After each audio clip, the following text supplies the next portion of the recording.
लेकिन आप एक एक मंत्रियों का बयान सुन करके देख लीजिए।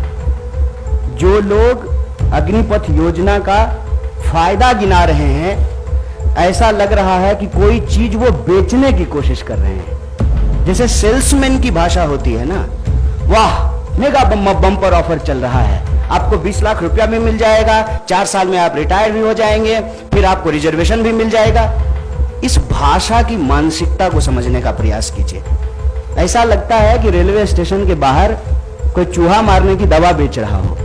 साहब, आप मंत्री हैं, आप सबसे पहले देश की जनता को यह बताइए कि इस योजना की जरूरत क्या है।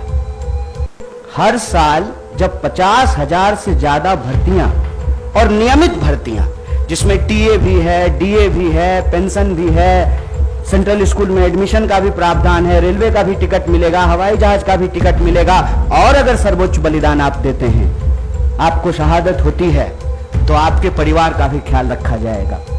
इन तमाम बातों को छोड़ करके मंत्री कह रहे हैं कि आपको 20 लाख रुपया मिल जाएगा इस उम्र में।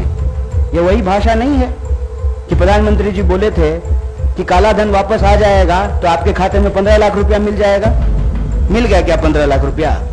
जिस खाते में 15 लाख रुपया मिलने वाला था ना, उसी खाते में 20 लाख रुपया भी मिलेगा।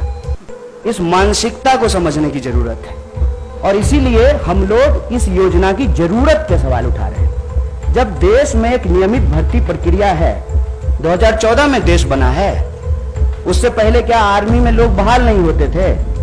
क्या हमारे पास जो एक प्रक्रिया नहीं थी, उस प्रक्रिया को खत्म करने का कारण क्या है?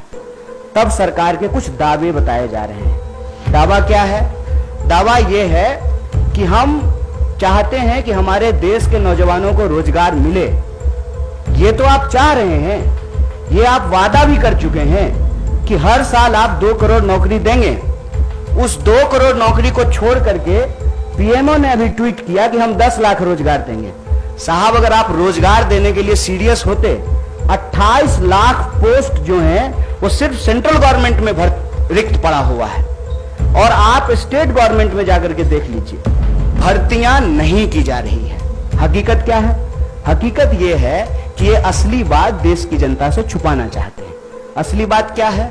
आप सब लोगों को याद है कि जब नोटबंदी की गई तो यह दावा किया गया कि इसके बाद नक्सलवाद समाप्त हो जाएगा, आतंकवाद समाप्त हो जाएगा। कल ही जो है एक सब इंस्पेक्टर की फिर से टारगेटिंग किलिंग की गई है। नक्सलवाद की घटनाएं हो रही हैं, आतंकवादी घटनाएं लगातार हो रही हैं। अगर नोटबंदी करने के बाद आतंकवाद समाप्त हो जाता तो पुलवामा की घटना कौन करके गया है? कैसे पुलवामा की घटना हुई है?